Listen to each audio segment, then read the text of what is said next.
मिलने शुरू हो जाते हैं जब तुम किसी गुरु, किसी आध्यात्मिक, किसी सत्संग, किसी पीर पैगंबर, किसी अवतार के द्वार पे जब तुम जाना शुरू कर देते हैं तो वहां पर ऑटोमेटिक ये खुशियां अपने आप ही मिलनी शुरू हो जाती है। क्यों? खुशियां कहां टिकी हुई है? खुशियां कहां टिकी हुई है? सिर्फ एक भगवान का ही ऐसा द्वार है जहां पर खुशी टिकी है, जहां पर आपको नाम के साथ जोड़ने की कोशिश करते हैं जितने भी आध्यात्मिक धर्म गुरु हैं। वो जब तुम्हारे को अध्यात्म के साथ जोड़ेंगे, अध्यात्म के साथ जोड़ने का क्या मतलब है?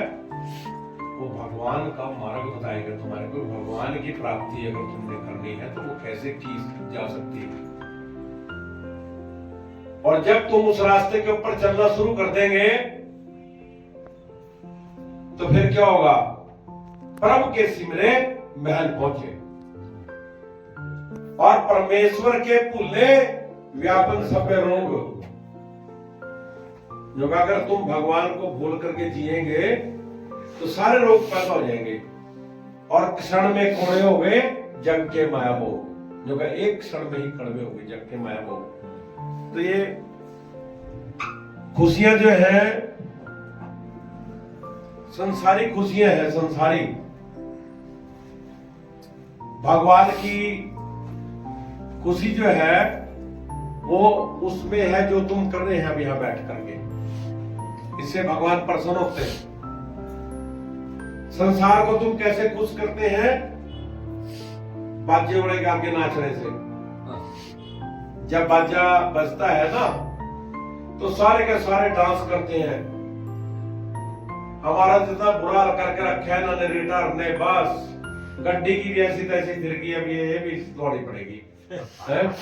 कभी नवे गांव, कभी कहीं, कभी कहीं, कभी कहीं, कभी कहीं, इसको टिकट टको मिला है। तो वो संसारी खुशी जो है वो भी भगवान ही देता है।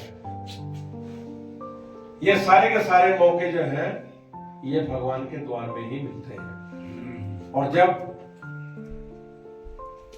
गुरु मेहरबान होता है, और गुरु तो मेहरबान होएगा ही, जब तुम इन्हें डेली उठ करके, सुबह उठ करके गुरु का भजन करेंगे, गुरु का नाम लेंगे, तो वो खुश क्यों नहीं होगा? वो प्रसन्न क्यों नहीं होगा? वो तुम्हारा कल्याण क्यों नहीं करेगा?